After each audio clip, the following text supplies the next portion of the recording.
Buenas tardes, bienvenidos al módulo número 4. Mi nombre es Heiser Baños y este día vamos a realizar el tema de análisis de suelo y BPA.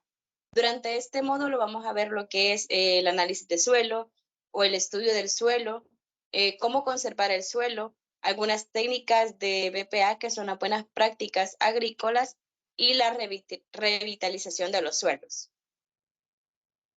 El contenido del módulo son las propiedades físicas del suelo, las técnicas para conservar el suelo, el análisis del suelo y BPA, que son las buenas prácticas agrícolas, la mecanización del suelo y producción y lo que son la revitalización de los suelos.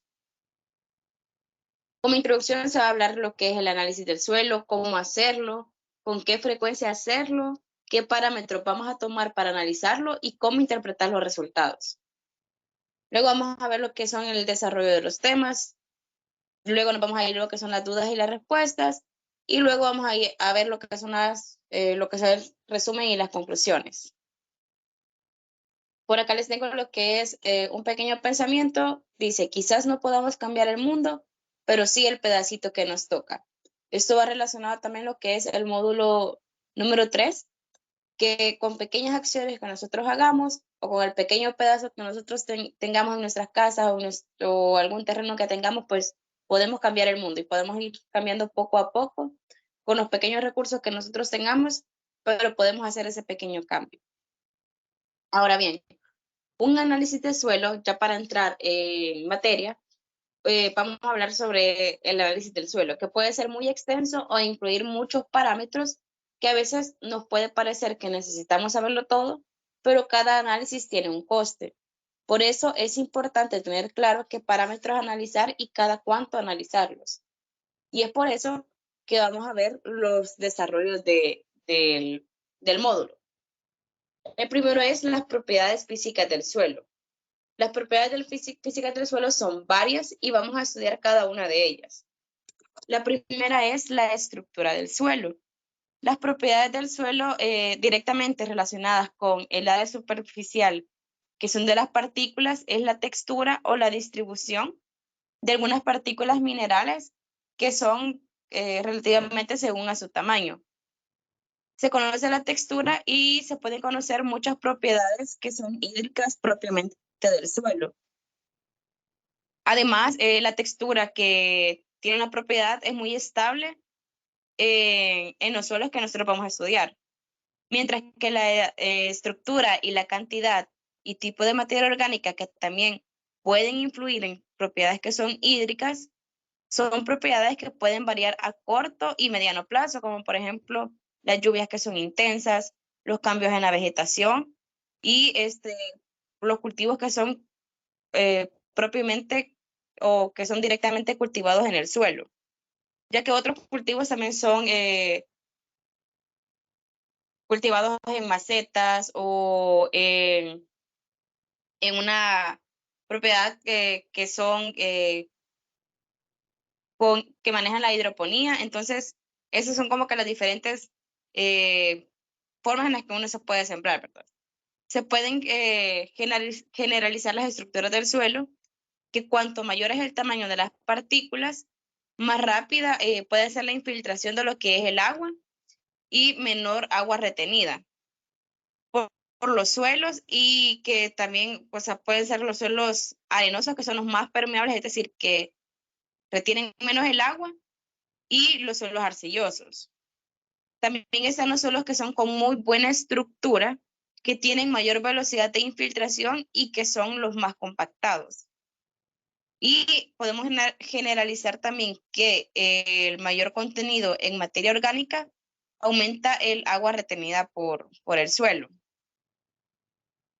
Como es lógico, también a mayor espesor del suelo, mayor capacidad de que se retenga el agua. Como les he venido comentando, la textura y las propiedades hídricas de un suelo están muy bien relacionadas, por lo que se puede atribuir a cada tipo de textura un determinado comportamiento hídrico. Acá vamos a meternos ya más en temas en la estructura del suelo.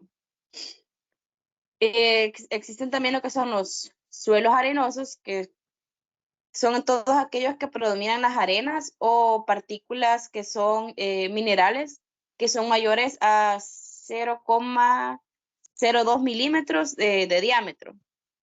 Y son suelos muy permeables, como les comentaba anteriormente, que la permeabilidad es la velocidad de infiltración del agua y la gravitación, es decir, que el agua pasa tan rápido que no retiene ninguna cantidad de agua o retiene muy poca cantidad de agua.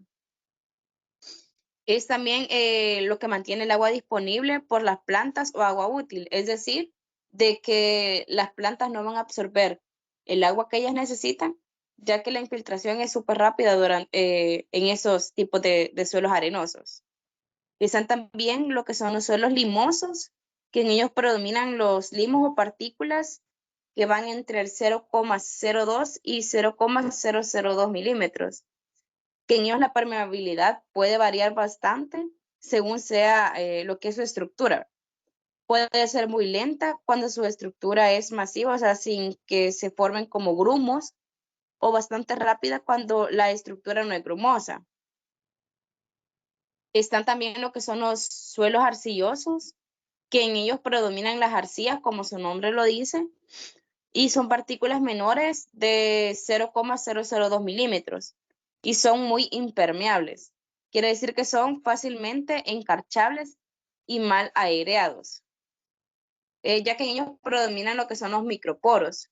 Estos son bastante difíciles de trabajar porque son demasiado plásticos, por decirlo así, cuando están húmedos y se van pegando a la suela de los zapatos cada vez más y más. Es cuando nosotros, por ejemplo, no sé si han ido a un terreno y anteriormente hubo una pequeña lluvia, una lluvia algo fuerte, y ya no es lodo, sino que es barro lo que se le hace. Entonces, ese tipo de suelo es completamente malísimo para nosotros poder sembrar, ya que no va a dejar que la planta vaya creciendo porque la raíz va a quedar totalmente ahogada y no le va a permitir crecer dentro de la tierra. No va a permitir que la planta agarre los sustratos que ella requiere, ¿verdad? O las vitaminas o los minerales que ella requiere.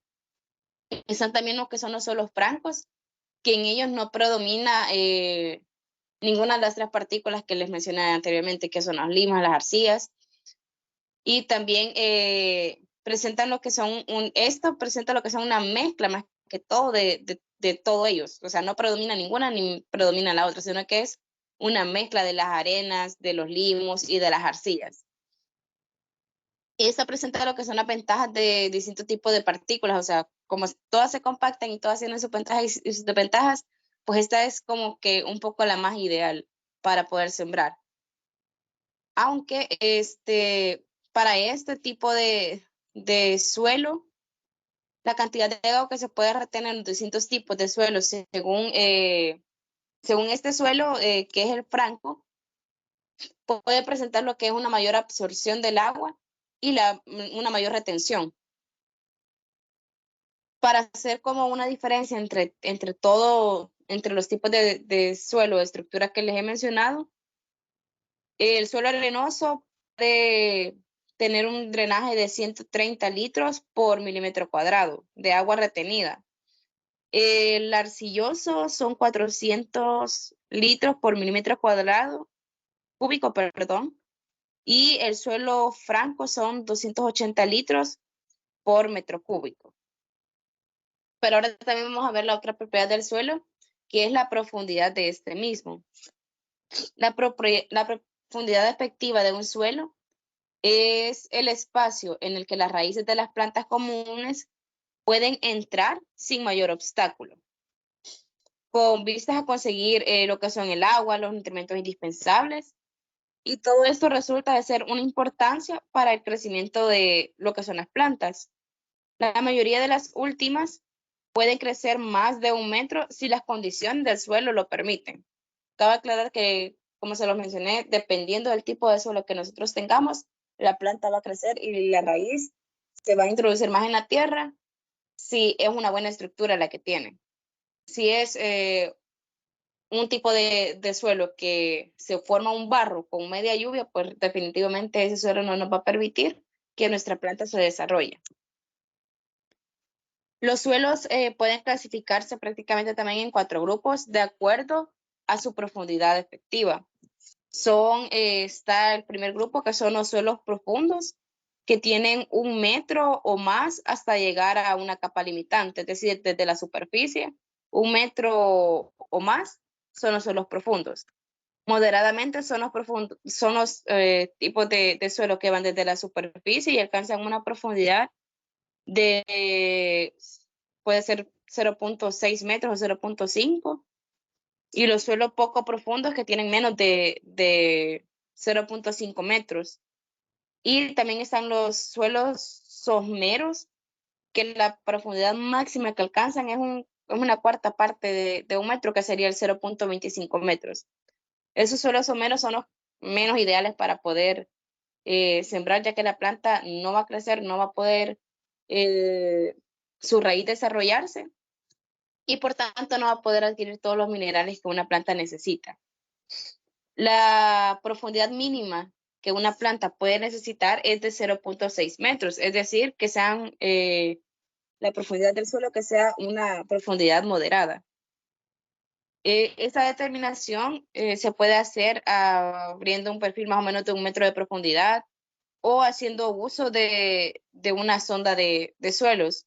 Por ejemplo, nosotros tenemos nuestro lugar donde vamos a sembrar, y puede ser con un palito que nosotros podemos abrir un hoyo y ver qué tan profundo llega ese palo, y pues medir la profundidad del hoyo que nosotros hicimos, o medirlo justamente con el palo que nosotros vamos a ocupar, ¿verdad? Recordemos que por estas razones, la descripción y la clasificación que lo da y que les he mencionado, lo da la Organización de la FAO, que se lleva a cabo teniendo en cuenta no solo lo que es el metro superficial, sino que también de cómo se va a desarrollar la planta. Está también las características del agua en el suelo y la disponibilidad del agua en el suelo. Con esas dos van meramente juntas, ya que las características del agua en el suelo y la disponibilidad del agua son todas la cantidad de agua que el suelo va a poder retener. Para poder establecer la presencia de este vital recurso de los suelos en el sustrato, debemos de considerar y a la vez conocer los factores que influyen en la determinación del mismo, ¿verdad? Que es por eso que a continuación les voy a mostrar lo que es la intervención que presentan determinados factores, como por ejemplo la capacidad del campo, el punto de marchitez permanente.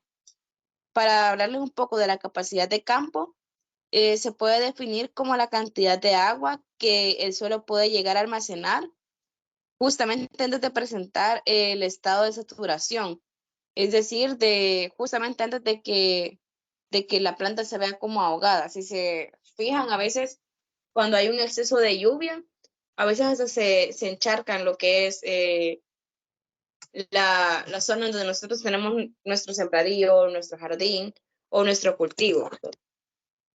El punto de marchitez permanente, que es el potencial hídrico más bajo que se puede presentar en el sustrato, en donde el agua no estaría presente para la planta, produciendo a su vez la muerte de la misma. Esto es el efecto contrario, que la planta no recibió suficiente agua y llegó al punto de la marchitez completa, y la planta pues ya no tiene vida, no recibe los suficientes nutrientes, y la planta ya no tenía para dónde seguir viviendo, ¿verdad? Está también lo que es la textura del suelo. La textura del suelo indica lo que es el contenido relativo de las partículas de diferente tamaño, como se los mencioné desde un principio, la arena, el limo y la que es la arcilla. La textura tiene que ver con la facilidad en la que se puede trabajar el suelo, la cantidad de agua que tiene, el aire que también retiene el tipo de suelo, y la velocidad con que el agua va a penetrar en el suelo y que también lo atraviesa.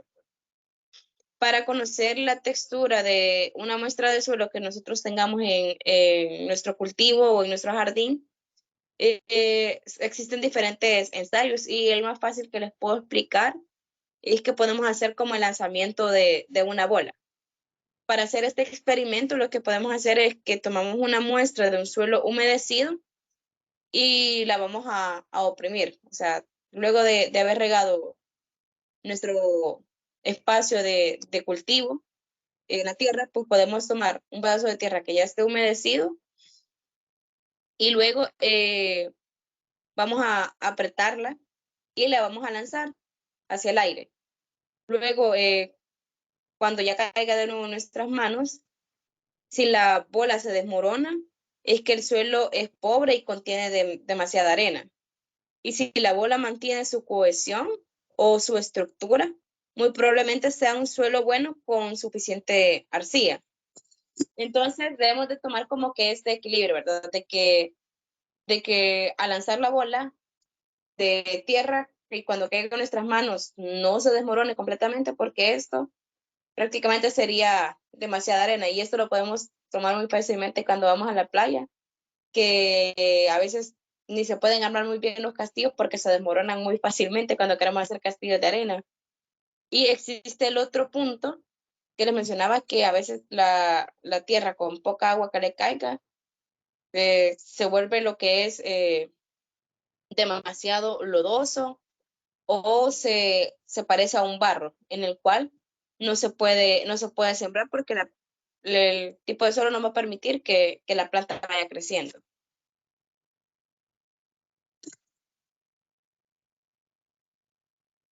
Existe también lo que es el color del suelo, que es otro elemento que son las propiedades físicas del suelo. Para los que son un poquito más conocedores del color del suelo, sirve para determinar lo que son las condiciones de cada suelo en particular. Por ejemplo, existe el sistema de color de Munchausen, que es cuando un suelo presenta colores pardos, que son los rojos y los amarillos.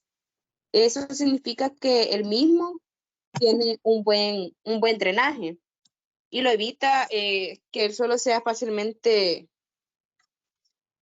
donde el agua va a fluir fácilmente.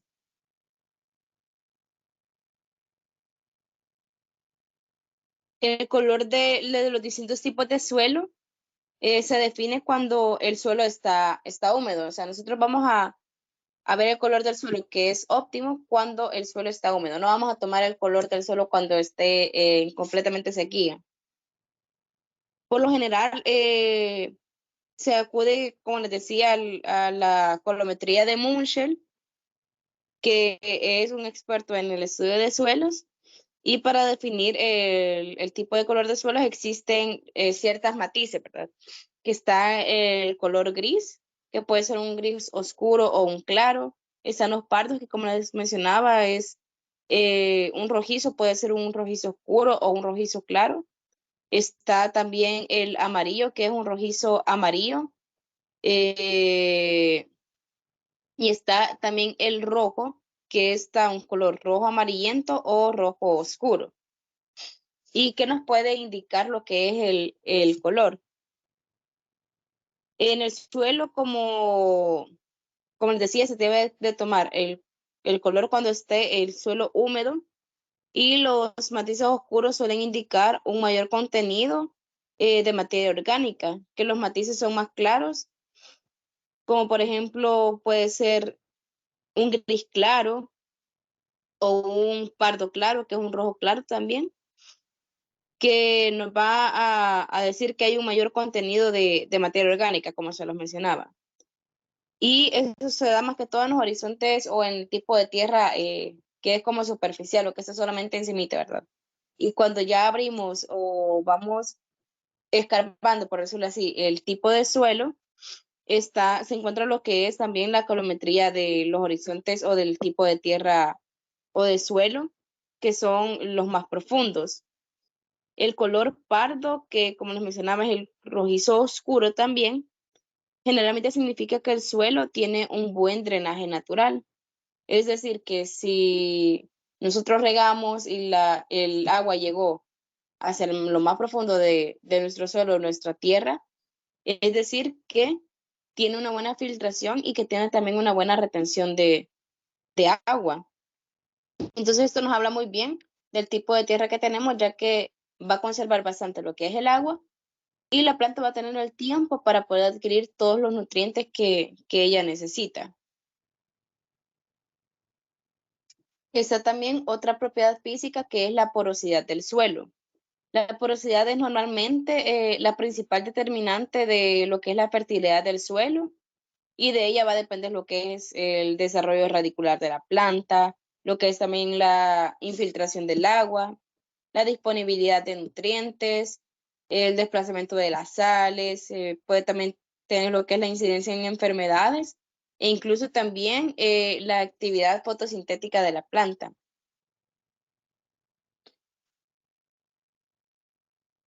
También está que la porosidad muy frecuentemente tiene lo que son los problemas agrícolas, ya que al estar relacionado con la pérdida de porosidad, se puede llegar a tener una pérdida del suelo. Otra propiedad es la densidad del suelo. Eso se hace o hace referencia a lo que es el peso por volumen del suelo. Existen dos tipos de densidades, que es una densidad real y una densidad aparente. La densidad real son todas, es toda aquella densidad en donde las partículas densas del suelo van a variar con la proporción de elementos que constituyen el suelo y en general está alrededor de lo que es la planta, ¿verdad?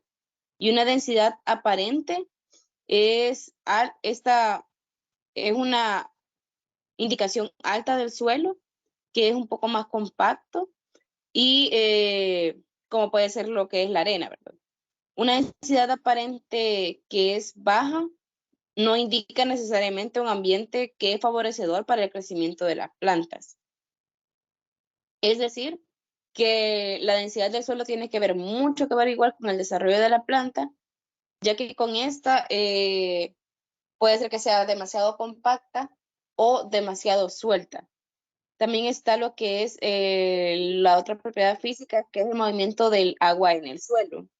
Esto influye debido a que varios tipos de fuerzas, como pueden ser la gravedad o el ascenso capilar, podemos decir también, que son las fuerzas de succión que va a tener la tierra para que se pueda movilizar el agua, ¿verdad? Cabe aclarar de que no en todo tipo de tierra o no todo tipo de sustrato el agua se va a movilizar de la misma manera. Unos se van a tardar más, otros van a retener muchísimo más el agua. Como les mencionaba al principio, todo depende del tipo de suelo y el tipo de planta que también nosotros vamos a querer adquirir. Pero ahora bien, ¿cómo podemos conservar el tipo de suelo? Si nosotros hemos encontrado el tipo de suelo adecuado, el tipo de suelo que más nos va a convenir para nuestra planta, ¿cómo vamos a conservar ese suelo? Existen 6 técnicas que se van a hablar en general de cómo poder conservar el suelo. La conservación del suelo es un punto que es bastante clave en lo que es la agricultura, en especial lo que es más que todo en la ecología, ¿verdad? Gracias a lo que se puede conservar del suelo y a una óptima conservación y que sea apropiada, no solo se puede obtener lo que es un buen rendimiento en nuestro cultivo, en nuestro jardín o en nuestro campo, sino que también en el futuro, porque eso no tiene que depender de lo que son productos químicos. Si bien nosotros conocemos que varios cultivos ocupan lo que son químicos, pero nosotros podemos mantener el suelo sin ocupar demasiados químicos o sin ocupar ningún químico. Estos claramente no se van a ver de la noche a la mañana, ¿verdad? Todas las técnicas que ocupemos, no es que, yo ahora voy a aplicar las 6 técnicas y ya mañana ya mi suelo ya va a estar completamente sano, no, sino que esto se va a ver en un plazo futuro. Pero bien, ahora vamos a ver lo que son en sí las técnicas, perdón. Vamos a ver también lo que son los beneficios de la conservación del suelo, que son que aumenta la calidad de la productividad y de la tierra. Esto ayuda a que se pueda mantener el entorno, habita muchísimo más, las plantas pueden habitar muchísimo más tiempo. También otro de los beneficios es que puede reducir la erosión, que los métodos de conservación del suelo para reducir la erosión y lo que es el agotamiento, ayuda a que los agricultores o nosotros que podemos tener nuestro pequeño huerto o jardín, puede evitar la expansión de nuevas plagas o de nuevas enfermedades, y promueve también lo que es la infiltración del agua. Aumenta lo que es también su almacenamiento y la técnica de conservación.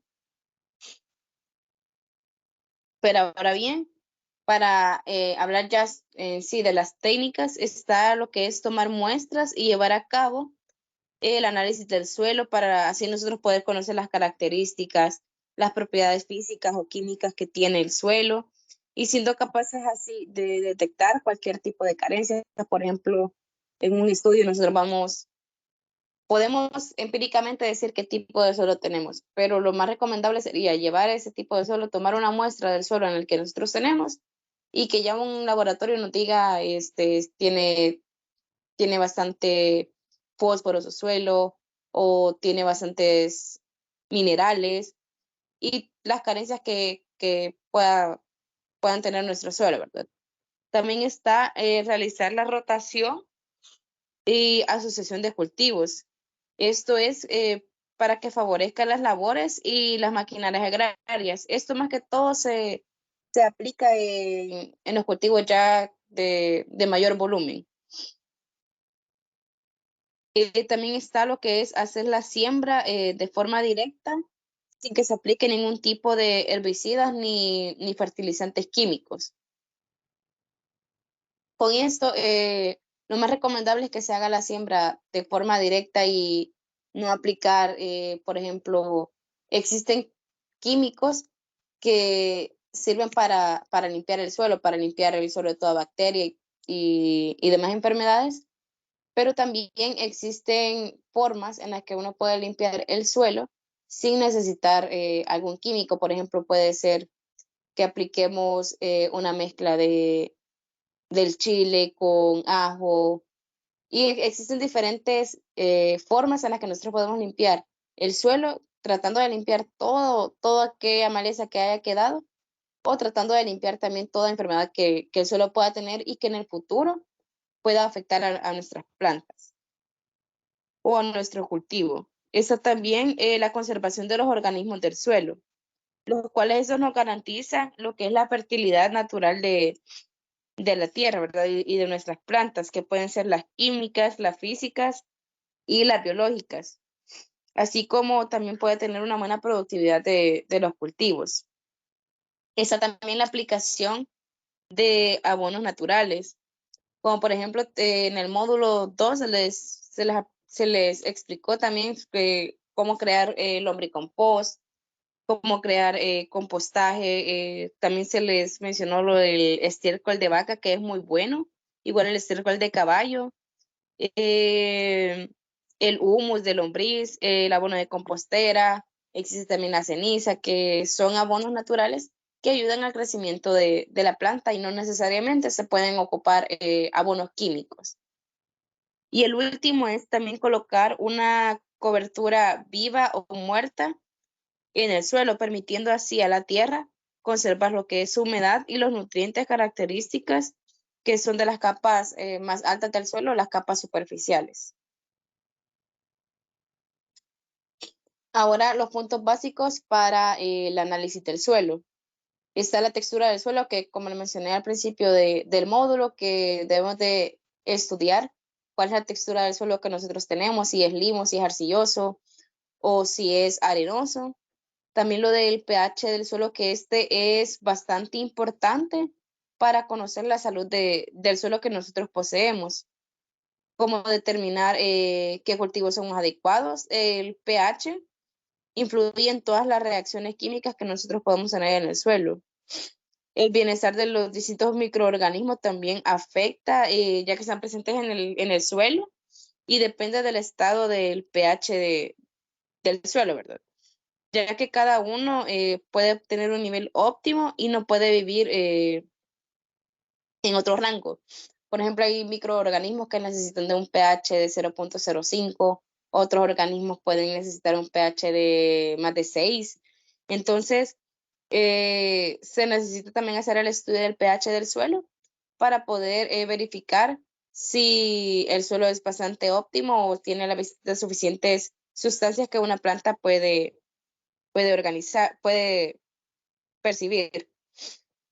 Pero ahora quizás me estarán preguntando o se estarán preguntando qué es el pH, ¿verdad? Pero el pH se puede definir como una cantidad de iones que son de hidrógeno y que pueden estar libres y presentes en el suelo y se expresa en acidez. Por ejemplo, puede ser un ácido de hasta 6.5, puede tener una acidez neutra de 7 y también puede tener un pH que es básico, puede ser, por ejemplo, a partir de que 7.5.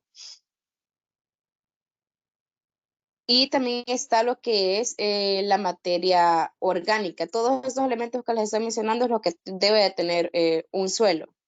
La materia orgánica del suelo es el más importante del carbono orgánico en el planeta y está compuesta de las mismas moléculas de las que están hechas los seres vivos y que no han podido ser transformados en su forma elemental. Por ello es que en el suelo hay residuos que provienen de plantas, animales y lo que son microorganismos. Por ejemplo, a la hora de nosotros limpiar nuestro cultivo, nuestro sembradío, nuestro jardín, nuestro huerto, a veces nos podemos encontrar con hojas muertas. Entonces, esas hojas muertas o esas plantas ya muertas no necesariamente las tenemos que botar, sino que puede servirnos de sustrato, de abono, inclusive las cáscaras de guineo que nosotros botamos, eh, las, las cáscaras de zanahoria o de papa, todo eso nos puede también servir pues, como materia orgánica para que nuestra planta también se vaya desarrollando.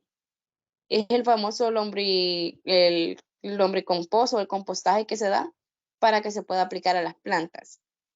Y también está la conductividad eléctrica en el suelo, que es para el rendimiento de un cultivo.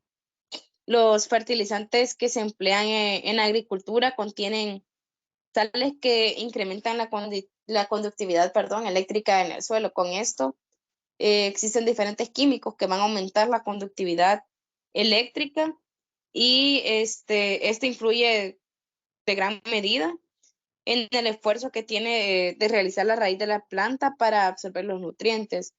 Algunos químicos nos van a ayudar para que la planta absorba más rápido, otros químicos van a afectar tanto el suelo que van a atrasar el proceso de la planta y es por eso que nosotros nos vamos siempre por lo más orgánico, que la conductividad eléctrica no se vea afectada por estos químicos, sino que siga su auge normal para que la planta pueda absorber todos los nutrientes que ella necesita. Y también está lo que es el fósforo que está presente siempre en los suelos. El fósforo junto con lo que es el nitrógeno y el potasio es uno de los nutrientes que son más esenciales en los campos de cultivo, en los jardines, en el huerto, en lo que nosotros que tengamos, ¿verdad? Y es como un actor principal, por decirlo así, de la fotosíntesis y es el principal medio de transporte de nutrientes para la planta y esto se traduce en que es fundamental para hacer crecer las raíces, potenciar la floración de nuestro cultivo, de nuestras plantas y el cuajado de los frutos. Esto, por ejemplo, para nosotros, para el cultivo de fresas que nosotros desarrollamos, el fósforo es bastante esencial para nosotros, ya que esto nos ayuda al cuaje del fruto, o sea, el cuaje de la fresa.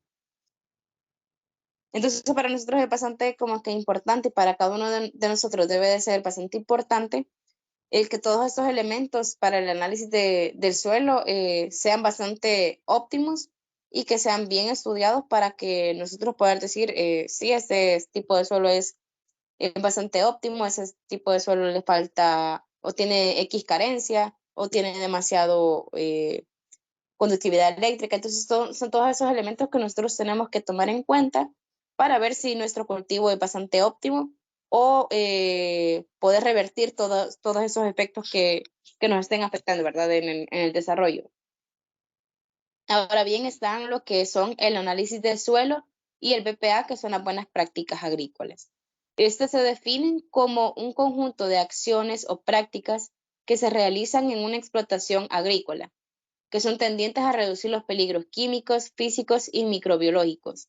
Están orientadas a obtener productos inocuos que son sanos y limpios y mejorar las condiciones de los trabajadores, que son la salud y el bienestar, y proteger el medio ambiente con métodos ecológicamente seguros, higiénicamente aceptables y económicamente factibles.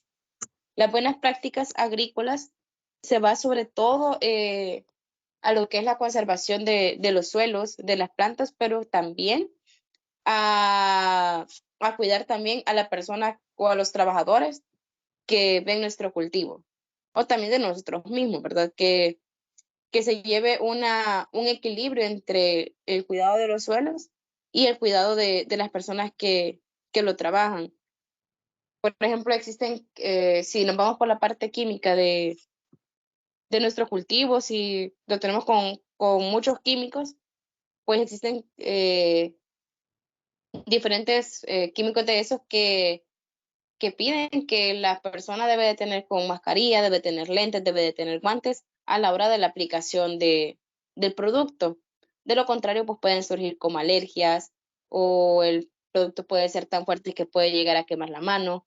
Entonces, son esas buenas prácticas agrícolas que nosotros debemos de tener a la hora de tener nuestro cultivo. Bien, para el análisis del suelo y las buenas prácticas agrícolas, debemos de tener lo que es la selección del terreno, el lugar en el que nosotros vamos a hacer el análisis del suelo, la fertilización, como les decía, qué tipo de químico vamos a ocupar, si lo vamos a ocupar químico o va a ser orgánico, el uso y manejo de plaguicidas, igual si va a ser de manera química o va a ser de manera orgánica, qué elementos se van a ocupar si va a ser de manera química, qué cuidado vamos a tener para nuestros trabajadores o qué consecuencias nos va a traer el manejo de plaguicidas si lo vamos a ocupar de etiqueta verde, que es la menos tóxica, la etiqueta amarilla, que es un tóxico medio, o la etiqueta roja, que es un tóxico realmente que puede traer muchas consecuencias a la hora de que si hay un exceso de este plaguicida o de este químico en la planta la puede matar, o si existe un derrame dentro de la bodega donde podemos tener nuestros químicos. Entonces, todo eso son también buenas prácticas agrícolas y que también tiene que ver con el análisis del suelo para que éste no afecte a la hora del desarrollo. El agua, qué tanta agua vamos a necesitar, si tenemos un agua libre de contaminantes, si nuestra agua la tenemos de agua lluvias y el agua lluvia está contaminada, si vamos a ocupar filtros para nuestra agua o qué vamos a hacer si el agua se nos acaba. También está lo que es la salud e higiene del trabajador, que debe de tener, sí o sí debe tener lo que son guantes, mascarilla, lentes, cuando los productos son muy fuertes o los químicos son demasiado fuertes. Si trabajan bajo el sol, tener formas en las que ellos no se quemen por el sol, o si estamos en temporada de lluvia, tener sus capuchas, que tengan sus botas y que tengan también las herramientas necesarias para poder trabajar dentro del cultivo, del huerto o del jardín. Y cosecha y manejo del producto, en ese caso, si nosotros pues hemos decidido tener, por ejemplo, el cultivo de fresas o si tienen una bananera, la mejor manera en cómo cosechar, en la mejor manera en cómo cortar el producto, la mejor manera en cómo vamos a conservar el producto, cómo se va a transportar, de manera que este no se vea afectado o que no tengamos pérdidas a la hora del transporte o a la hora del corte y a la hora de manejar todo el proceso del producto. Está lo que es la mecanización del suelo. La mecanización sostenible apoya lo que es el desarrollo de cadenas de suministro alimentarias a través de prácticas agrícolas mejoradas para aumentar la producción y mejorar la seguridad alimentaria. Esto es la optimización de la mecanización del suelo, la optimización de la mejora continua y de todos aquellos cadenas o suministros de los alimentos que debemos de tener siempre las buenas prácticas agrícolas. Las buenas prácticas agrícolas es bastante esencial a la hora de que nosotros vamos a tener nuestro cultivo. A medida de que los efectos del cambio climático y el agotamiento de los recursos naturales se hacen más visibles, va a ser esencial la adopción a gran escala de prácticas de la agricultura de conservación, prácticas que protegen el suelo, conservan el agua, usan menos energía y usan los insumos de manera más eficiente y precisa para mantener y mejorar sustancialmente la producción y distribución de alimentos. Por ejemplo, acá nos habla de mejorar formas en cómo nosotros manejamos nuestro cultivo. Puede ser la forma en cómo nosotros cultivamos, una mejor optimización del suelo, una mejor optimización del agua, por ejemplo, también una mejor optimización de espacios en los que nosotros podemos sembrar y siempre teniendo en cuenta que vamos a proteger nuestro suelo, que vamos a conservar nuestra agua y que vamos a ocupar menos energía y menos insumos, de manera que sean, siempre que sean eficientes y que sean precisas y que no se pierda el objetivo de lo que nosotros queremos, que igual es puede ser dependiendo de lo que nosotros tengamos en el jardín, que siempre se mantenga bonito, o puede ser de un cultivo que tengamos nuestros frutos, o la producción de plantas ornamentales, siempre que cumplamos nuestros objetivos, pero que también conservemos lo que es el suelo y lo que es también el agua. Para la revitalización de los suelos, están los que se pueden hacer las podas, que se quitan todas aquellas plantas que están afectando a nuestro suelo, que, que ya no estén con vida en nuestro cultivo. También están los rebrotes o el desige, que son todas aquellas plantas que muy probablemente pueden tener como hijitos, por decirlo así. Por ejemplo, la planta de fresa tiene, tiene hijitos que se pueden cortar y se pueden volver a sembrar, o también que se pueden como resembrar. Entonces, todas esas formas de revitalización de los suelos nos van a ayudar y también para tener un esparcimiento selectivo, es decir, de que nosotros podemos tener muy seccionadas las zonas en las que nosotros vamos a sembrar. Por ejemplo, en este lugar yo voy a sembrar plantas ornamentales, en otro lugar yo voy a sembrar cítricos, en otro lugar yo voy a sembrar rosas, y que realmente sea un lugar en el que ustedes puedan sentirse a gusto, puedan sentirse tranquilos y puedan cuidar también lo que es el suelo, que más que todo es la revitalización de los suelos, ya que los suelos realmente se han visto bastante afectados, ya que los han explotado o han construido, han quitado árboles y realmente el suelo se ha visto bastante afectado. Realmente los cultivos se han visto bastante afectados ya que no hay lugares o los suelos ya están demasiado contaminados. Entonces, es eso, ¿verdad? De poder tener bien seccionado todo y poder ayudar a la óptima utilización de los suelos. Ahora bien, llegamos a la zona de preguntas y respuestas. Y pues ustedes me van a poder dejar sus preguntas, perdón, para yo poder responderles en el momento adecuado. Y como conclusión, pues solamente les invito a que no se desanimen si no tienen un suelo óptimo. Podemos crear nuestro suelo óptimo, podemos hacer lo que es con el lombricompost, podemos mejorar los suelos, no solamente porque un suelo sea arenoso quiere decir de que va a estar completamente malo, ¿no? Podemos hacer una mezcla de los suelos arenosos, de los suelos arcillosos para volverlo un suelo franco y que sea óptimo para nuestro cultivo. Bien, pues llegamos a la zona de preguntas y respuestas. Ustedes pueden dejarme sus preguntas y yo con gusto voy a responder cada una de sus preguntas. Y si no, pues también me pueden dejar, si no alcanzo a responder sus preguntas en la zona de correo, igual se la puede dejar por ahí, y en la página de Instagram. Y como conclusión, pues les invito a de que no se desanimen si no tienen un suelo óptimo, si solamente tienen un suelo arenoso. Recuerden que se puede hacer una combinación perfecta para llegar al suelo franco, donde puede llevar lo que es la arena, suelos un poco arcillosos o limosos, y poder sembrar lo que ustedes deseen, ¿verdad? Ya sean plantas ornamentales, eh, rosales, margaritas, o inclusive tener su propio mini huerto en casa. Y nada más agradecerles por haber asistido a este módulo. Los invito a que sigan recibiendo este estudio o este aprendizaje, que no dejen de aprender sobre lo que es el cultivo. Y muchas gracias por haber asistido.